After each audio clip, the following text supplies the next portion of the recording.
melhor pousar. Vou pedir para que os irmãos abram no texto de Mateus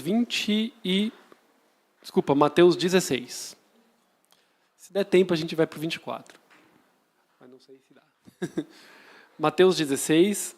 Hoje nós daríamos início ao estudo da carta aos Filipenses, né?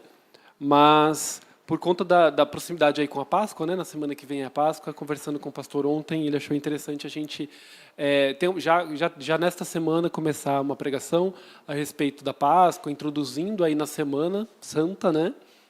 Que nós teremos, para convidar, inclusive, os irmãos a passarem essa semana em meditação no Senhor, né? Eu sei que nós devemos fazer isso sempre. A Páscoa é um momento para nós pararmos e nos lembrarmos do sacrifício, morte e ressurreição de Cristo e o significado disso para as nossas vidas.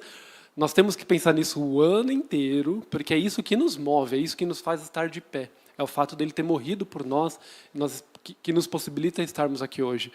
Mas é um tempo especial também para pararmos e nos dedicarmos ao Senhor. Então eu convido aos irmãos, se você precisar, eu tenho uma aula que a gente ministrou quando a gente estava fazendo o panorama bíblico, coube a mim falar da semana que precedeu a morte de Cristo. Então eu posso compartilhar novamente isso com os irmãos para que você tenha um texto para meditar todo dia, o que Cristo fez na semana que ele foi morto, para que a gente possa se aprofundar nessa semana e ler e meditar no Senhor, né? Acho que pode ser um tempo bastante precioso. E nós gostaríamos, então, de começar isso já hoje, com um texto de Mateus 16. Não é um texto que fala ali da semana anterior à morte de Cristo, o que a gente vai discutir aqui um pouquinho antes, na verdade. Eu até tinha começado a preparar, e a semana começa no domingo, tido como o domingo de Ramos, né? O domingo em que teve a entrada triunfal de Jesus Cristo. Nós cantamos uma música a esse respeito, mas estudando um pouquinho mais, o Senhor me trouxe ao texto de Mateus 16. Eu gostaria de discutir ele com os irmãos neste momento, né? É uma pregação com um pequeno texto apenas. Eu tenho aqui algumas anotações. Vamos ler juntos o texto inteiro e depois a gente volta discutindo. Aqui nesse texto, eu uso a versão NVI, tem o título Jesus prediz a sua morte e ressurreição. A partir do versículo 21, então, Mateus 16, 21. Desde aquele momento, Jesus começou a explicar aos discípulos que era necessário que ele fosse para Jerusalém e sofresse muitas coisas, nas mãos dos líderes religiosos, dos chefes dos sacerdotes e dos mestres da lei, e fosse morto e ressuscitasse no terceiro dia. Então Pedro, chamando-o à parte, começou a repreendê-lo, dizendo: Nunca, Senhor, isso nunca acontecerá. Jesus virou-se e disse a Pedro: Para trás de mim, Satanás, você é uma pedra de tropeço para mim, e não pensa nas coisas de Deus, mas na dos homens. Então Jesus disse aos discípulos: Se alguém quiser acompanhar-me, negue-se a si mesmo, tome a sua cruz e siga-me. Pois quem quiser salvar a sua vida, a perderá. Mas quem perder a sua vida por minha causa, a encontrará. Porque adianta ao homem ganhar o mundo inteiro e perder a sua alma? Ou o que o homem poderá dar em troca da sua alma? Pois o Filho do Homem virá na glória do seu Pai, com seus anjos, e então recompensará a cada um de acordo com o que tenha feito. Garanto-lhes que alguns aqui aqui se acham não experimentarão a morte antes de verem o Filho do Homem vindo em seu reino. Amém? Então esse é o texto base da pregação de hoje. E tem alguns pontos, né, que daria para chamar a atenção aqui. Primeiro, quando a gente começa a ler logo no versículo 21, desde aquele momento Jesus começou a explicar aos seus discípulos o que era necessário, e aí ele começa a explicar, né? Então esse é um dos primeiros momentos em que Jesus fala tão abertamente assim do seu plano, né, de que ele iria para Jerusalém para ser morto. Ele não estava indo para Jerusalém para ser coroado rei, como havia expectativa entre os judeus, como nós cantamos, né, no momento ali da entrada triunfal. Ele entrou num jumentinho, filho de jumenta, cumprindo a profecia, foi aclamado como rei, né? Eles gritavam para ele: Hosana, salve, que era uma entrada para um rei, aquilo ali, né? Eles queriam recebê-lo como um rei, mas Jesus não estava indo para Jerusalém para reinar fisicamente. né, para receber uma coroa e se tornar o rei do país Israel naquele momento, né? Ele estava indo com outros objetivos. E o objetivo era que sofresse muitas coisas nas mãos dos líderes religiosos, dos chefes dos sacerdotes e dos mestres da lei e fosse morto. Esse era o plano dele, ao ir para Jerusalém. Não era coroa, mas senão uma coroa de espinhos, né? Não era glória humana, mas sim a desonra humana. Tomar a desonra que era nossa, tomar a maldição que era nossa. Esse era o plano de Jesus. Que ele fosse morto e ressuscitasse no terceiro dia. Então o versículo 21 traça todo o plano, né? Eu vou para Jerusalém para isso. E Pedro ficou enfurecido, Pedro ficou indignado. Chamou ele à parte, porque afinal de contas ele ia repreendê-lo, e começou a repreendê-lo. Olha a ousadia de Pedro, né? Chegou Jesus, chega aí, Jesus, meu mestre, Senhor dos senhores, Messias, Filho do Deus, do Deus Todo-Poderoso. E foi repreender o homem. Mas pensa num cara ousado, um cara abusado no caso aqui, né? Repreender Jesus pelo que ele havia dito. Dizendo, imagina Jesus. Nunca que isso vai acontecer. Nós não vamos permitir que isso aconteça. Isso nunca acontecerá. Ou seja, Pedro ele estava alheio a tudo, né? Ele estava alheio às profecias. Jesus ele não tinha dito ainda, pelo menos na cronologia aqui de Mateus, há algumas controvérsias a respeito da cronologia, mas Jesus ele passou a partir desse momento a falar claramente da morte dele, mas ele já havia dado indícios, né? Ele era o Messias que havia de resgatar o mundo para si, né? E aí, se esse cara é o Messias, ele está dizendo isso, o que você diz? Amém. Né? Você diz amém para Jesus. Você pode não entender, mas você diz amém. Se essa é a vontade do meu Senhor, amém. Ele poderia ter dito, amém, Jesus, só não entendi o porquê, me explica aí. Me ajuda a entender, Jesus. Ao invés de repreendê-lo. Né? E muitas vezes essa é a nossa postura diante da vontade do Senhor, né? Mesmo que ela pareça tão desastrosa, né? A gente já pregou inúmeras vezes aqui sobre todas as expectativas que havia entre o povo judeu acerca do seu Messias. Eles achavam que ele seria um Messias bélico, que ele ia guerrear contra Roma, ia derrotar os romanos e assumir o governo físico humano, né? E devolver a Israel a glória dos tempos de Davi, Salomão. Essa era a expectativa. Então, quando Jesus falou, eu vou morrer, Pedro viu toda a expectativa dele ruir, né? E neste momento, quando caiu toda a sua expectativa, ele ficou frustrado. Ele chamou Jesus à parte e falou, e repreendeu ele, né? Mas às vezes a vontade de Deus nos frustra as nossas expectativas.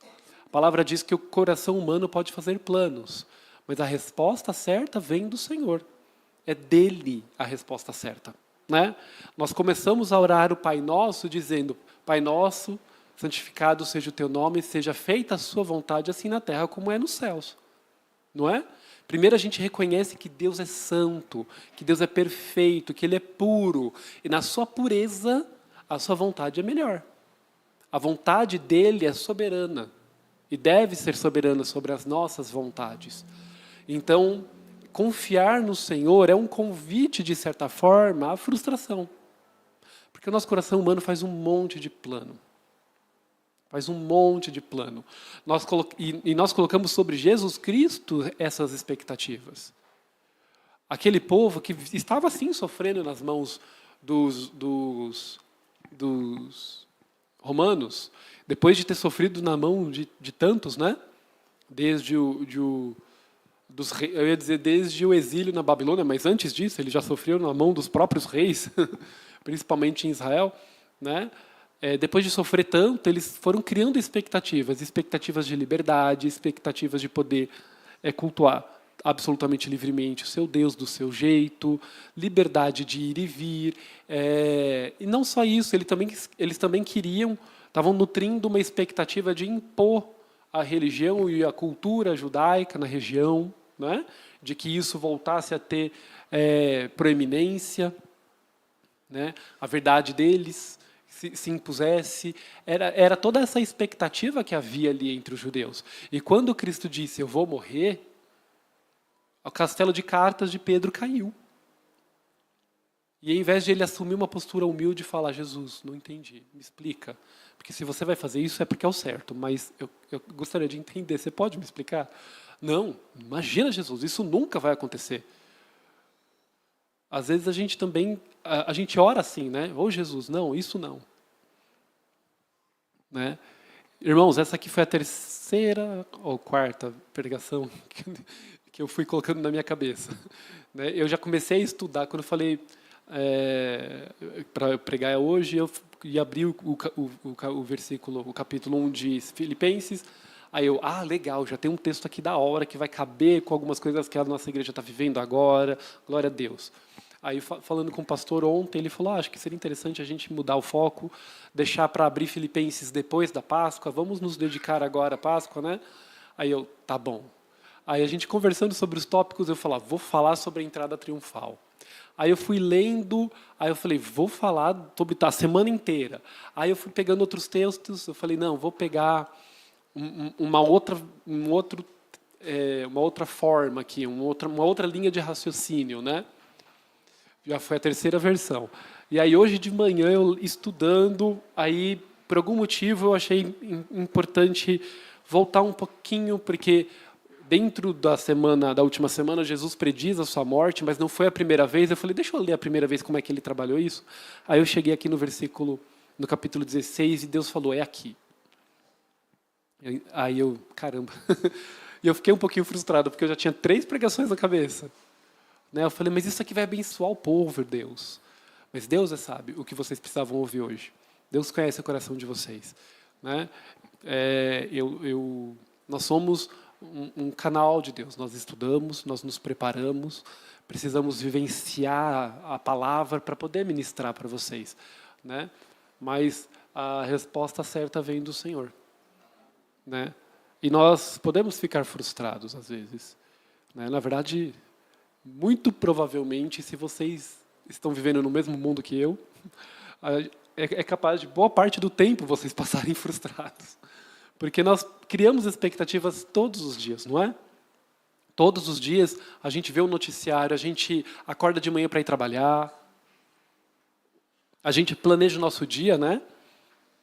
E temos planos frustrados todos os dias. Todo dia tem pelo menos um. Alguma coisinha que você planejou que não foi exatamente como você havia previsto, não é? E como é que você reage? Como é que nós reagimos? Em conformidade, falar, Senhor, o que eu faço agora? O meu plano foi frustrado. Não sei por quê. Pode ser por mau planejamento? Pode também. Né? Vamos estudar, vamos fazer direito. Mas pode ser porque o Senhor tinha outros planos. Deus, me ajuda a pensar. Me ajuda a refletir. Me ajuda a repensar a rota aqui. O que você espera de mim nesse momento? Né? Essa é uma postura, porque as frustrações vão acontecer todo dia. Ou a gente fala, pô, Deus, nunca que isso podia acontecer, né? Como Pedro fez aqui. Não é? Qual é a nossa postura diante das frustrações? É em Deus. E aí Jesus, se você tem esse tipo de postura, falar, pô, Jesus, sua vontade aí não pode acontecer não. Por quê? Porque eu não quero. Aí você vai ter que ser obrigado a ouvir o que Jesus disse para Pedro, talvez. Jesus virou-se para Pedro e disse, para trás de mim, Satanás, você é uma pedra de tropeço para mim, e não pensa nas coisas de Deus, mas nas coisas dos homens. Será que Jesus tem que olhar para você e falar, para trás de mim, Satanás? Para a gente aprender a ouvir ele, né? Será que é assim que a gente se comporta? Mas olha que interessante, não é que Jesus falou que Pedro estava possuído, né, ou coisa do tipo, mas é porque aquele comportamento era um comportamento que estava se opondo à vontade de Deus. E qualquer comportamento que se opõe à vontade de Deus ainda parte de Satanás. Né? Mas o que ele disse depois é o que é interessante também para a nossa aplicação. Porque você não pensa nas coisas de Deus, mas nas coisas dos homens. Pedro ele não estava com a mentalidade naquilo que Deus havia de fazer. Qual é o plano eterno de Deus? Pedro estava com uma visão humana ali nas suas imediações. O que eu humanamente preciso desse Cristo agora? O que o meu povo, Israel, os judeus, precisam desse Cristo agora? A gente precisa, na cabeça dele, de um libertador contra os romanos. Nós precisamos de alguém que reine sobre nós, como Davi fez. É isso que nós queremos, mas olha como a visão dele era limitada. Pensa comigo, se Jesus Cristo tivesse cedido às tentações do diabo, porque o diabo tentou ele com reinos, não foi? Falou, olha, tudo isso aqui foi me dado, se você me adorar, você será rei sobre tudo isso aqui. Se Jesus tivesse mentalidade humana do seu tempo e cedesse a isso, ele falaria, tá bom, vou reinar sobre isso tudo aqui agora, bacana. Ele seria aclamadíssimo como grande rei de Israel. O povo de Israel ia achar isso incrível. Esse cara ia ser popular, esse cara ia ser assim, 100% aclamado pelo povo. O povo ia achar ele o máximo. Esse é o Cristo assim, esse é o Messias que a gente esperava. Olha o que ele fez, ele governou tudo agora, ele é o grande imperador da terra. O povo de Israel talvez olhasse e falasse, ele teria dificuldade de enxergar assim, mas não era assim que estava escrito nas profecias. Nas profecias disse que ele seria um servo sofredor. Você acha que Israel ia falar isso?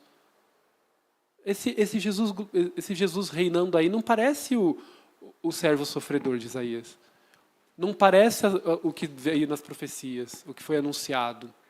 Será que ele é? Certeza que o povo de Israel ia dizer, amém, esse cara aí é o que a gente esperava, é isso aí, vai lá lutar as nossas guerras. Vai lá e reina sobre nós, reina sobre o mundo inteiro. Não é? Ele seria aclamado por Israel. Mas ele não estaria se comportando como filho de Deus. Aquele que havia de vir ao mundo para morrer em nosso lugar e para nos salvar. E ele teria conquistado naquele tempo, ele teria sido o grande imperador daquele tempo, mas ele teria frustrado os planos de Deus. Teria assim, gente, vamos combinar isso aqui, é muito hipotético, isso não teria acontecido de jeito nenhum, porque o plano de Deus ele é eterno e já estava determinado antes da fundação do mundo, né? Estou entrando num campo muito, muito, muito hipotético de coisas que não teriam como acontecer, porque Deus não fica frustrado. Os planos de Deus não se frustram, os planos de Deus não falham, né? Isso é impossível.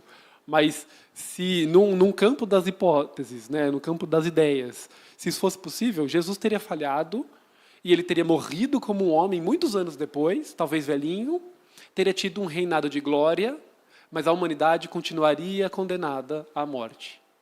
E nós não estaremos aqui. E nós não poderíamos ter liberdade em Cristo. Nós não poderíamos ter a salvação. A humanidade toda estaria fadada ao inferno pelos nossos pecados. Mas esse não era o plano de Deus. O plano de Deus era muito maior. O plano de Deus era que Cristo viesse à terra morrer em nosso lugar. E ele foi fiel. Ele não cedeu às tentações do diabo. E não cedeu às tentações dos homens. Não cedeu às expectativas dos homens sobre ele. Então, irmão, examine o seu coração. Onde está a sua expectativa? Qual é a sua expectativa? E quando Deus frustra ela, como você reage? Né? Reaja dizendo que seja feita a sua vontade, Senhor. Você pode orar buscando entendimento. Fala, Deus, não sei por que isso aconteceu, mas me explica, me abençoa, me ilumina. Né? Me ajuda, agora eu não sei mais o que fazer. Meu plano foi frustrado, aquilo que eu havia planejado não deu certo.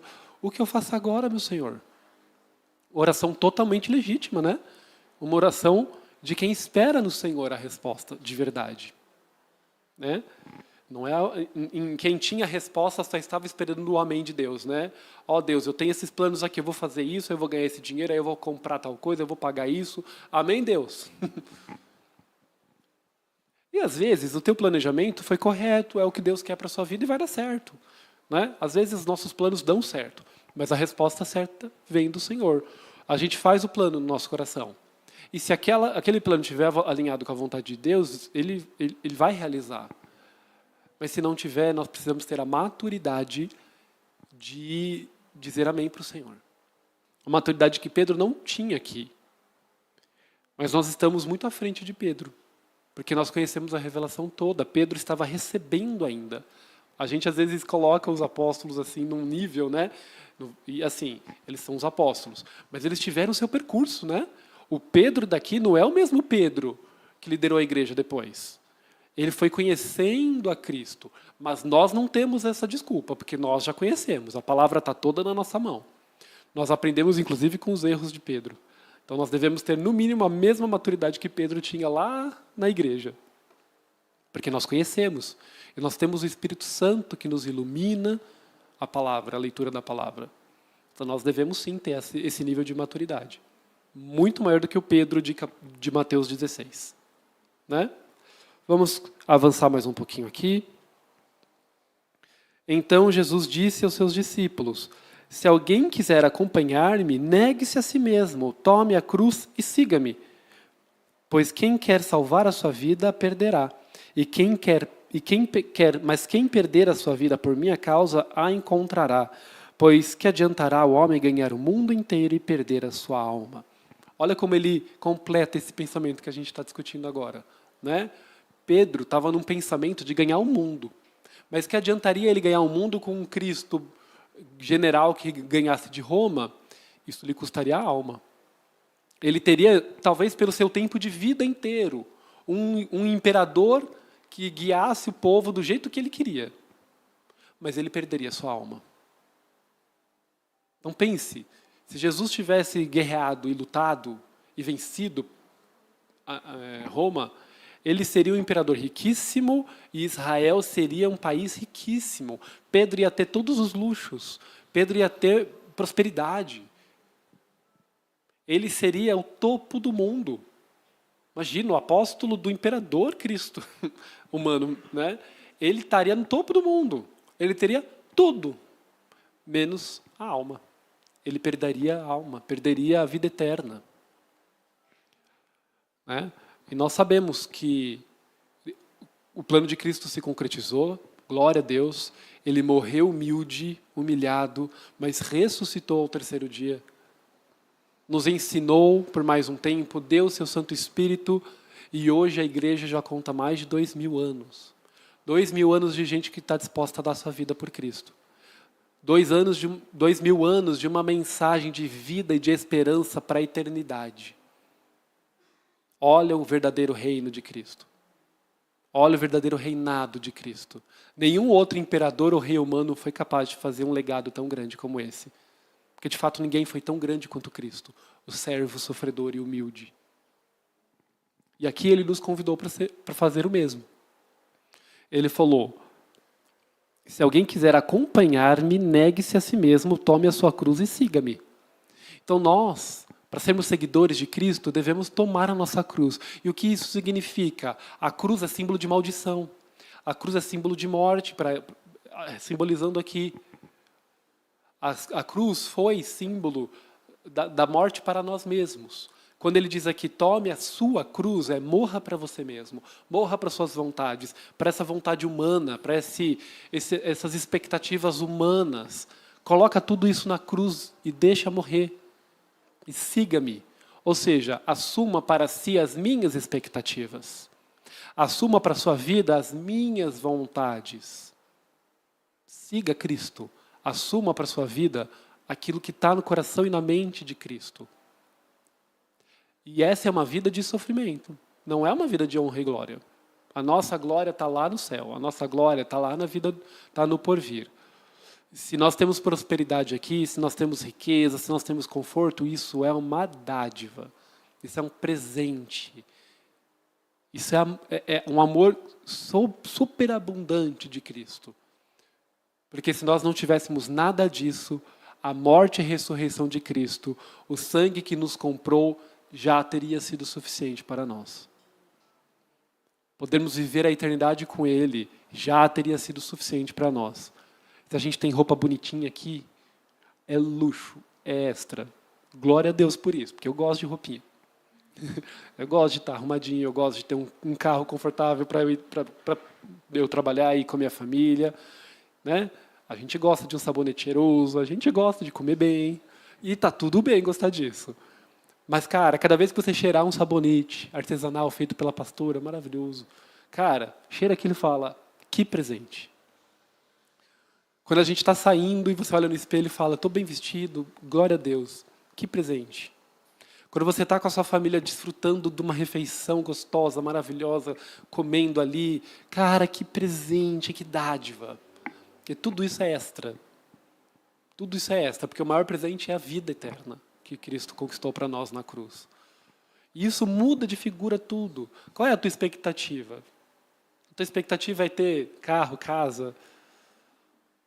Se a gente entender que tudo isso é dádiva, bem menor do que a principal que Ele nos deu, que foi a vida eterna, tudo isso ganha perspectiva, né? É aquilo que o Senhor estava tentando nos ensinar ali. Ele estava anunciando a sua morte. Por quê? Porque Ele amava Pedro. Ele amava os seus discípulos. Ele estava preparando eles para eles não surtarem. Ele estava preparando eles para que eles tivessem força no momento da provação, no momento da angústia. Quando ele estivesse ali no madeiro pendurado, ele queria preparar os seus discípulos para que eles pudessem olhar para aquilo e entender. Então, quando Cristo estava conversando aqui com os discípulos, e quando ele disse, tem isso aqui para Pedro, para trás de mim, Satanás, Jesus falou isso porque ele amava Pedro. Porque ele queria dar um chacoalhão. Tem gente que precisa dessa, né? Tem gente que você fala mansinho, tem gente que você chacoalha com um pouco mais de vigor. Deus conhecia Pedro, ele era do tipo que precisa de um chacoalhão. E vocês não têm noção como Deus está me chacoalhando. Até nessa pregação, irmãos, eu estudei pra caramba esse texto. E eu escrevi um monte de coisa. Eu nem li. Porque a cara da minha esposa Deus, fala aí. Que ela sabe as minhas lutas. E a gente às vezes precisa desse chacoalhão. E isso é amor. Deus nos trabalha com amor. Mesmo que doa. Mesmo que seja uma frustração de um sonho enorme. Tenha a certeza de que é amor. Porque Cristo fez tudo por amor. E não é um Cristo que estava ali no conforto, é o Cristo que estava prestes a dar sua vida. Né? Ele sabia qual seria o ato máximo do seu amor. Ele sabia qual seria o nível de sacrifício que lhe seria exigido por amor. Ele queria preparar os seus discípulos. Ele queria dar força para os seus discípulos. Por isso que ele disse, os sacerdotes, os líderes, os mestres vão me matar. Eu preciso me entregar para ele, para que eu morra, mas ressuscitasse. É o que diz no versículo 21, né? E fosse morto e ressuscitasse, porque ele queria deixar essa esperança. Quando tudo isso acontecer, quando vocês me verem preso no madeiro, quando vocês tirarem o meu corpo sem vida dali, e me colocassem na sepultura, saibam que eu viverei. É isso que ele estava dizendo.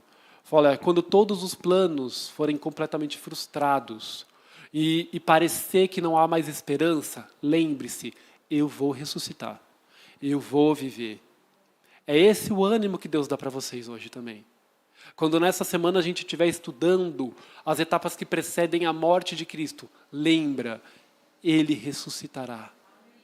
Quando você estiver numa situação que você não vê saída e que parece que o único caminho é a morte, lembre-se que Ele ressuscitou. Essa é a mensagem da esperança. Essa é a mensagem que Cristo nos dá hoje. Antes da gente celebrar a morte, é mais importante que a gente tenha no nosso coração que quando estivermos olhando para a cruz, quando estivermos olhando para Cristo no madeiro, a gente se lembre que Ele fez isso por amor de nós, aleluia, foi por esse ato que Ele comprou a nossa vida. Mas Ele não ficou no madeiro, Ele não ficou na sepultura, Ele ressuscitou. E essa é a palavra da esperança. Então, quando Ele nos convida para que nós carreguemos a nossa cruz, quando Ele nos convida para entregarmos diante da cruz os nossos desejos, as nossas expectativas, os desejos do nosso coração, e quando Ele disse não, quando Ele frustrou os nossos planos, quando Ele nos fez matar nossos planos, matar nossos desejos, lembre-se, Ele pode matar nossos planos, Ele pode matar os nossos desejos do coração, mas Ele vai ressuscitar em nossas expectativas. Ele vai ressuscitar em nossos corações. Ele vai trazer vida novamente para aquilo que nós declaramos como morto. Ele traz vida. Então não tenha medo de sacrificar teu sonho, irmão. Não tenha medo de sacrificar a tua vontade. Não tenha medo de sacrificar o desejo do teu coração. Porque se Deus tem planos maiores, e os planos dele são de vida, então sacrifica sem dó. Entrega o seu desejo na mão do rei. E confia que ele sabe o que fazer. E se ele matar o teu sonho, saiba que é porque ele tem algo maior. Ele tem um plano melhor para você, e os planos dele são melhores e não podem ser frustrados. Amém? Então que essa palavra de esperança esteja no seu coração nessa semana. Que essa palavra de esperança alimente você durante essa semana, para que no domingo que vem, para que durante a semana, mas principalmente no domingo, quando nós estivermos aqui cantando que Ele ressuscitou, você possa celebrar com todo o vigor, sabendo que os teus sonhos ressuscitarão melhores, porque você vai sonhar os sonhos de Deus. Amém?